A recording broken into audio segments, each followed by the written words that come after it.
A few months ago, I was just doing live on TikTok. And who would have thought that I'll be standing here in front of you as a finalist of Campus Cuties? I deserve to become the ultimate Campus Cutie because I learned how to become a sponge. By being a sponge, I became more open and I have the willingness to learn more from this craft. At the end of the day, I realized to become a great actor doesn't take just one day. There is so much more with this craft. And I want to do it here with you in Gemini. Thank you so much. Thank you so much. My name is Nathan Nathan, and I believe that I am deserving because since I was a kid, I look up on stars. I want to engage with people.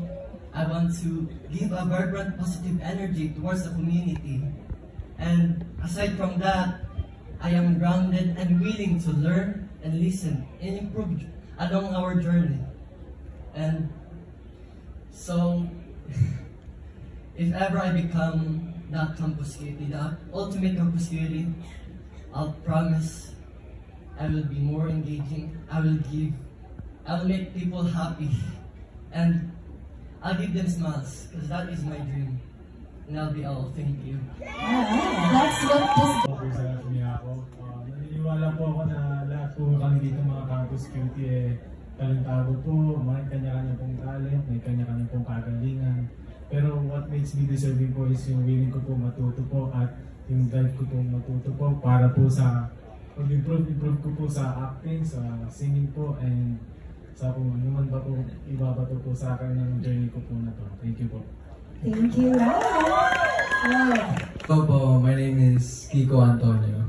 And for the question, bakit deserving ko maging ultimate Campus Cutie? Kasi unang-una, mahal na mahal ko yung trabaho ng magiging artista. Ever since I was a kid, gustong-gusto ko na mag-perform sa harap ng magulang ko. And tuwing may camera, lagi akong lumalabas. Totoo po yun. Mahal na mahal ko yung trabaho na to. And second, very, very determined po. Willing to learn po. Thank you po. Thank you so much, Kiko. And my answer to that question po is, why do I deserve na maging ultimate Campus Cutie is, ever since nag-start tong workshop namin sa Campus Cuties, is na-realize ko po na hindi lang to labanan ng gwapo or labanan ng pagiging cute. Dapat po ay marunong ka po sumunod sa mga tao na kapag may nagsasalita sa harap ninyo ay dapat makinig kayo, and always willing to learn po and take criticism as a constructive po. And I really think that being a Campus Cutie is about embracing who you are and inspire others to do the same. Thank you. And thank you, Fajardo. To answer that question po, as a child, I've always been really wanting to become an artist. And I remember na lagi ako nanonood ng GMA. I remember Encantada. I was really hooked into that series. I wanted to be an actor because I wanted to make people smile. I love making people happy. I love entertaining them. And I think I deserve to be the first ultimate Campus Cutie, not because of my looks or talents, but because of my willingness to commit to my responsibilities. And I know that I am consistent, and I am ready to do my best to be even more consistent, because I know that consistency is important in this industry. And I am always willing to grow. I am open for growth and improvement, and I always try my best to leave a sparkle everywhere I go. Thank you. My name is Ded Maliksi. I believe I deserve to be the ultimate Campus Cutie because I have what you are looking for. I'm passionate on what I'm doing, and I'm eager to learn and improve.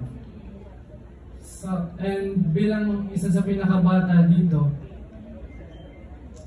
I represent every little kids who dares to make their dreams come true. That is to be an artist. Sobrang laking opportunity para sa akin to be here and to be inspired by a veteran actor as well as the GMA staff and be supported by the LPU community. Most of all, I believe I have one of a kind talent that shouldn't be wasted. Thank you. And I'm thankful for this opportunity. Sobrang dami nag-audition, kami yung natanggap. So, yun pala, winner na kami. So, when kami yung nanalo, I'm very proud of myself. Kasi ever since I was a kid, pangarap ko talaga to. And gusto kong nakapanood ako sa TV. And I wanna make my family proud. Shout out sa inyo guys. And I wanna showcase my talent. Kasi I'm a Muslim. Gusto ko i-showcase yung talent na kaya nila makipagsabayan sa ganitong industry. Kasi very only lang mga taong nito. And I want to showcase sa mga kapatid ng Muslim, kaya natin makipagsabayan sa ganitong industry, okay? And what makes me different? I'm passionate. Gustong-gusto ko yung trabaho na to. Yung willingness ko and discipline. I want to grow sa industry na to. I want to improve. And ayun, sana manalo. Pero if matalo, okay lang din naman. Diba? Still an opportunity. And yun lang po. Thank you so much, mga boss. Sa mga nanonood. Yun. I love you all. Peace. Thank you. Hi everyone, I'm Kiki Costales po. And I'm 17 years old. Yung sagot ko po dyan sa question na is makikita niyo naman po lahat kami may tsura, pero for me po, hindi po yun kasi yung nilalaban ko sa kanila.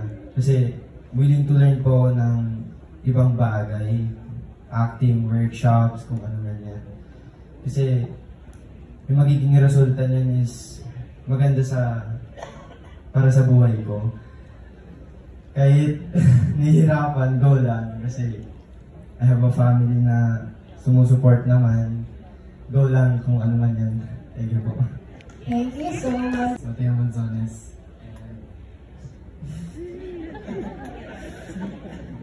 Yung sagot sa tanong kung bakit deserve po ako is, I think because I'm very hardworking and if bigyan po ako ng chance, I live 100% because to be here, I want to be... Ay! Kinakabahan po. Okay lang yan. One deep breath. Sige. Okay.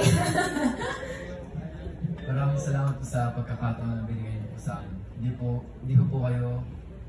I won't let you down. And I just want to say na I want to make my parents proud. Sa nanay tatay ko po. Maraming salamat po sa sinusuporta po nila ako dito. Thank you po. I love you. Thank you, Mateo.